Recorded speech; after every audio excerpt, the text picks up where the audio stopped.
Assalamualaikum warahmatullahi ta'ala wabarakatuh.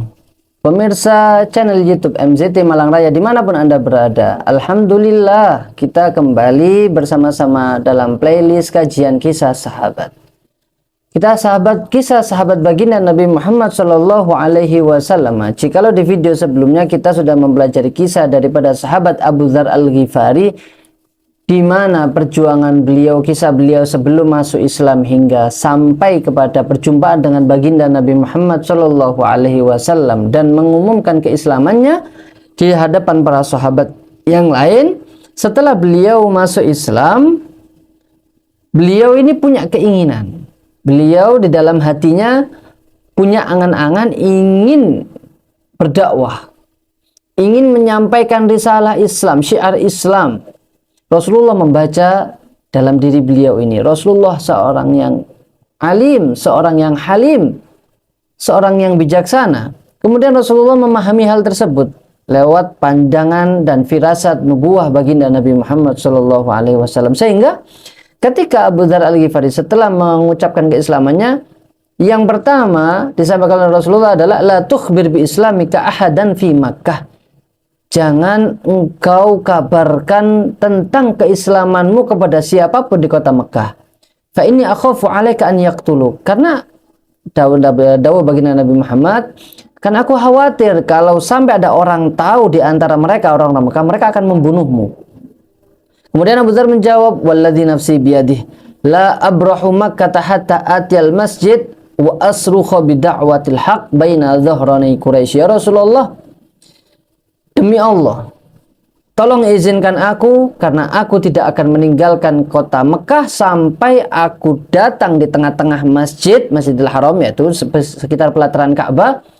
Wa asrakhu bida'watil haq, dan aku akan meneriakkan dakwah kebenaran di tengah-tengah orang-orang Quraisy. Maka Rasulullah pun terdiam, tidak melarangnya, karena Rasulullah melihat semangatnya yang membara, sehingga Rasulullah pun tidak melarangnya. Karena jikalau beliau melarangnya, maka Abu Dzar pun akan melanggar perintah Rasulullah. Tapi Rasulullah kemudian diam, sehingga Abu Dzar keluar dari rumah Bait Al-Arqam tadi itu, dari tempat Rasulullah. Kemudian dia datang ke tengah-tengah Masjidil Haram, pelataran Ka'bah, yang mana di situ ada banyak berkumpul orang-orang kafir Quraisy. Mereka tengah berbincang-bincang. Kemudian dia naik ke atas batu yang agak tinggi dan berteriak, "Ya ma'syara Quraisy, inni asyhadu an la ilaha illallah wa anna Muhammadar Rasulullah." Wahai orang-orang Quraisy, dengarkanlah. Aku telah bersaksi bahwasannya tiada Tuhan selain Allah dan Muhammad adalah utusan Allah yang sesungguhnya. Sehingga baru saja ucapan dari Abu Dzar ini selesai, kemudian dia langsung dikerumuni oleh orang-orang kafir Quraisy, sehingga dia dipukuli, diinjak, disiksa, dan dikeroyok habis-habisan. Sehingga setelah dikeroyok habis-habisan, Abu Dzar Al-Ghifari ini tidak sadarkan diri, sampai datanglah sahabat Rasulullah, yang tidak lain adalah pamannya Rasulullah, yaitu Abbas bin Abdul Muttalib. Sayyidina Abbas bin Abdul Muttalib kemudian datang menyelamatkan Abu Dzar Al-Ghifari ini dan berkata, melindungi Abu Dzar Al-Ghifari, menarik dan melindungi dari pukulan amukan orang-orang kafir Quraisy, dan berkata, wailakum, celaka kalian wahai orang-orang Quraisy. Ataqtuluna rajulan min Ghifar, apakah kamu akan membunuh orang yang datang dari Bani Ghifar ini, yang mana mereka adalah tempat di mana kafilah-kafilah kalian, pedagang-pedagang kalian, dagangan kalian itu lewat di situ. Apakah kalian mau memecah belah, menghancurkan jalinan ikatan baik antara kita dengan orang-orang Ghifar? Kemudian mereka pun menahan, orang-orang kafir itu menahan amarahnya dan menahan pukulannya. Sehingga Abu Dzar Al-Ghifari ini pun dibawa oleh Abbas bin Abdul Muttalib kembali kepada baginda Nabi Muhammad Shallallahu Alaihi Wasallam. Di sana Abu Dzar pun siuman. Ketika siuman di hadapan wajah dari Abu Dzar ini, beliau melihat kanjeng Nabi Muhammad Shallallahu Alaihi Wasallam. Apa yang diucapkan Rasulullah? Alam anhaka an i'lani islamik, bukankah aku sudah melarangmu, mencegahmu untuk agar kau tidak menggaungkan, menerangkan, menjelaskan tentang keislamanmu?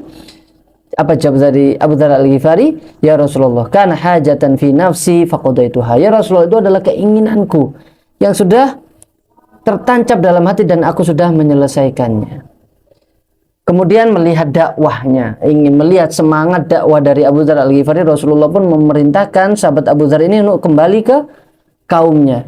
Ilhaq biqaumik. Sekarang setelah ini, setelah engkau sembuh, kembalilah ke kaummu, ke desamu. Wa khabbirhum bima ra'aita wa ma sami'ta, dan kabarkan kepada mereka, kabarkan kepada keluargamu, kabarkan kepada kaummu apa yang telah kau dengar, apa yang telah kau lihat tentang agama ini. Wad'uhum ilallah, dan ajaklah mereka agar masuk Islam. Sehingga Abu Dzar pun kembali ke desa tempat di mana dia tinggal, dan yang pertama bertemu adalah Anis, sahabatnya yang sebelumnya pernah diutus, dikirim untuk mempelajari Rasulullah. Anis pun bertanya, bagaimana, apa yang kau dapatkan? Beliau pun menceritakan Rasulullah, menceritakan Islam, sehingga Anis pun mengatakan, kau betul, aku pun ikut ke dalam agamamu. Akhirnya Anis pun masuk Islam. Kemudian mereka berdua, kakak beradik ini, datang ke ibunya. Kemudian mengajak ibunya untuk masuk Islam. Kemudian ibunya pun juga mengatakan hal yang sama. Mali robatun andinikuma wa aslamat aidon. Ibunya pun juga mengatakan ini adalah agama yang betul, ini adalah ajaran yang baik, aku juga masuk Islam. Kemudian beliau bertiga, Sayyidina Abu Dzar Al-Ghifari, adiknya Anis, kemudian juga ibunya, menjadi seorang pendakwah di tengah-tengah kaumnya, dan bahkan banyak di antara mereka Bani Ghifar yang masuk ke dalam Islam, dan sebagian yang lainnya mereka mengatakan, aku tidak masuk Islam menunggu sampai Rasulullah Shallallahu Alaihi Wasallam keluar dari kota Mekah dan menyebarkan agamanya. Dan Abu Dzar pun ingat pesan dari Rasulullah bahwasanya Abu Dzar dilarang untuk mendatangi Rasulullah demi keamanannya sampai dia mendengar bahwasanya Rasulullah Shallallahu Alaihi Wasallam sudah terang-terangan dalam berdakwah dan mengibarkan syiar Islam seluas-luasnya. Sehingga Abu Dzar pun bersama keluarganya tetap tinggal di daerah Ghifar, di Bani Waddan, sampai baginda Nabi Muhammad SAW hijrah ke kota Madinah. Dan juga sampai terlewatkan daripada peperangan Badar, peperangan Uhud, peperangan Khandaq, sehingga Sayyidina Abu Dzar pun terlewatkan peperangan-peperangan penting ini. Melihat dan mendengar kabar dari baginda Nabi Muhammad, beliau sudah tinggal di kota Madinah. Abu Dzar pun meminta izin kepada Rasulullah untuk tinggal di kota Madinah, dan beliau pun memohon izin kepada Rasulullah untuk berkhidmah. Coba kita bayangkan, Rasulullah Shallallahu Alaihi Wasallam dimintai izin oleh Sayyidina Abu Dzar Al-Ghifari yang datang dari jauh, wasta'dzanahu fi an yakuma ala khidmatihi, agar beliau bisa berkhidmah kepada Rasulullah, bukan mencari keuntungan dari Rasulullah, tetapi beliau meninggalkan kaumnya untuk berkhidmah kepada baginda Nabi Muhammad Shallallahu Alaihi Wasallam. Fa'adzina lahu, kemudian Rasulullah pun mengizinkan beliau, wa na'ima bisuhbatihi wa sa'ida bi khidmatihi, sehingga Abu Dzar Al-Ghifari pun mendapatkan kenikmatan hidup bersama baginda Nabi Muhammad, dan kenikmatan yang sangat luar biasa, bisa berkhidmah, membantu kepada baginda Nabi Muhammad sallallahu alaihi wasallam. Abu Dzar adalah salah seorang yang diistimewakan oleh Rasulullah sallallahu alaihi wasallam, sehingga setiap kali Rasulullah berjumpa dengan Abu Dzar, beliau menyalaminya. Dalam riwayat yang lain, Abu Dzar Al-Ghifari mencium tangan baginda Nabi Muhammad sallallahu alaihi wasallam. Wa dhalla Rasulullah sallallahu alaihi yu'thiruhu wa yukrimu, selalu dimuliakan oleh Rasulullah. Fama laqiyahu marratan, tidaklah Rasulullah berkecuali illa safahahu, kecuali Rasulullah menyalaminya dan menjabat tangannya. Tidak hanya ucapan salam, tapi juga menjabat tangan. Wa hasya fi wajhihi wa basya, dan Rasulullah selalu tersenyum menunjukkan wajah yang bahagia ketika bertemu dengan Abu Dzar Al-Ghifari. Sampai Rasulullah Shallallahu Alaihi Wasallam diundang oleh Allah Subhanahu Wa Taala, intaqala ila rafiqil a'la, beliau pun berpindah kepada sisi Allah Subhanahu Wa Taala.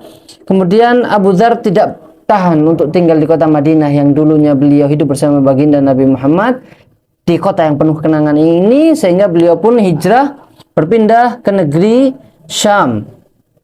sampai masa kekhalifahan Sayyidina Abu Bakar As-Siddiq, juga sampai masa Sayyidina Umar Al-Faruq, Umar bin Al-Khattab radhiyallahu anhuma wa ardhah.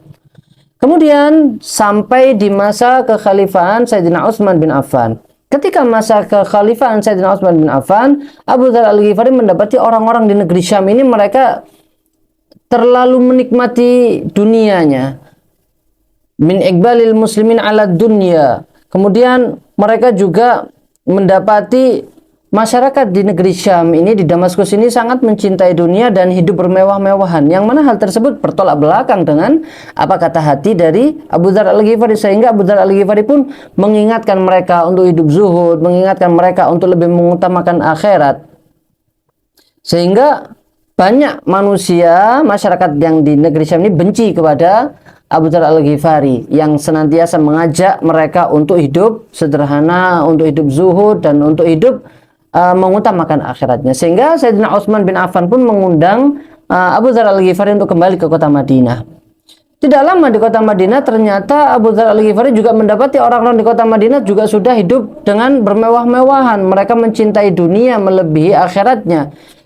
Tidak berhenti di situ, Abu Dzar pun mengingatkan mereka untuk kembali kepada Allah, untuk mengutamakan akhirat, untuk hanya secukupnya menggunakan dunianya.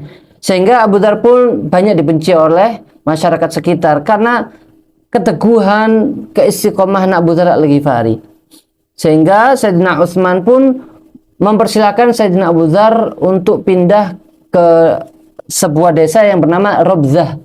Robzah ini adalah sebuah wilayah di pinggiran kota Madinah, sebuah desa kecil yang ada di pinggiran kota Madinah. Di desa itulah Abu Dzar Al-Ghifari tinggal dan menghabiskan usianya, sampai pernah suatu saat ada seorang tamu datang ke rumah sahabat Abu Dzar Al-Ghifari ini. Kemudian tamu ini masuk, wa dakhala ilaihi fama wajada mata'an fi baitihi. Kemudian tamu ini bertanya kepada Abu Dzar Al-Ghifari, "Wahai sahabat Abu Dzar, kemana perabotanmu? Di mana perabotanmu yang lain?" Kemudian Abu Dzar Al-Ghifari ini menjawab, "Lana baitun huna qiyanil akhirah nursilu ilaihi salihah mata'ina." Kami sudah punya rumah di sana, mengisyaratkan pada akhirat, dan kami sudah mengirim perabotan-perabotan yang kami butuhkan untuk hidup, untuk kami tinggali kelak di akhirat. Fa fahimar rajulu muradahu. Kemudian laki-laki ini faham maksudnya. Tapi laki-laki ini bertanya, "Walakin la budda laka min mata'in ma dumta fi hadhihi dar." Tapi engkau tetap tinggal di dunia, wahai Abu Dzar. Engkau hidup di dunia, tentunya engkau tetap membutuhkan dari kebutuhan-kebutuhan dari benda-benda yang perabotan yang harusnya ada di setiap rumah. Fa'ajaba, jawabnya Abu Dzar, "Walakin sahibal manzil la yatrukuna fihi." Tapi sang pemilik rumah tidak akan membiarkan kita hidup lama-lama di rumah ini. Isyarat bahwasanya Abu Dzar Al-Ghifari pun tidak akan lama setelah ini akan diundang juga oleh Allah Subhanahu wa taala. Sampai kabar tersebut terdengar kepada pemimpin Syam yang sebelumnya, di mana Abu Dzar tinggal di sana. Kemudian pemimpin Amirus Syam ini mengirimkan 300 dinar, 300 keping emas. Wa qala lahu, dan Amir Syam, pemimpin Syam ini mengatakan, katakan kepada Abu Dzar agar dia menggunakan untuk keperluannya dan memenuhi kebutuhan-kebutuhannya. Lantas ketika menerima 300 keping emas tadi ini, apa jawab daripada Abu Dzar? "Ama wajada Amirus Syam abdan lillahi ahwanu alaihi minni." Jawabnya, katakan, kembalikan kepada Amirus Syam, bawa uang ini kembali, keping emas ini kembali, katakan kepada dia, apakah dia tidak menemukan orang yang lebih miskin daripada Abu Dzar, sehingga dia jauh-jauh dari negeri Syam sampai datang ke kota Madinah hanya untuk menyerahkan 300 keping emas ini kepada Abu Dzar. Katakan Abu Dzar tidak membutuhkannya.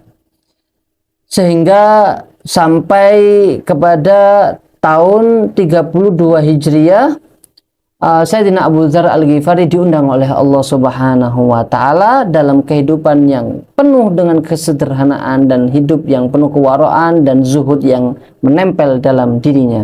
Sehingga beliau adalah salah seorang sahabat yang selalu istiqomah berpegang teguh dengan prinsip beliau, sehingga beliau mendapatkan pujian, sanjungan dari baginda Nabi Muhammad SAW dahulu saat Rasulullah masih hidup.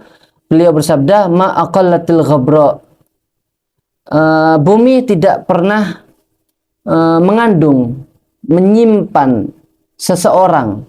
Wala adhallatil khadra, dan langit pun tidak pernah menaungi seseorang. Min rajulin asdaqa min Abi Dzar. Langit tidak pernah menaungi, bumi tidak pernah menyimpan seorang laki-laki yang lebih jujur dan lebih teguh dalam memegang prinsipnya melebihi daripada Abu Dzar Al-Ghifari. Mudah-mudahan kita semuanya senantiasa mendapatkan keberkahan dari orang-orang soleh, dari sahabat baginda Nabi Muhammad Sallallahu Alaihi Wasallam, tentunya juga dari sang kekasih, dari baginda Nabi Muhammad Sallallahu Alaihi Wasallam. Mudah-mudahan kita semuanya bisa senantiasa meneladani, mencontoh suri tauladan dari beliau-beliau semuanya, sehingga kita termasuk menjadi orang yang juga dicintai oleh baginda Nabi Muhammad Sallallahu Alaihi Wasallam. Wallahu musta'an alaihi tuklan. Assalamualaikum warahmatullahi wabarakatuh.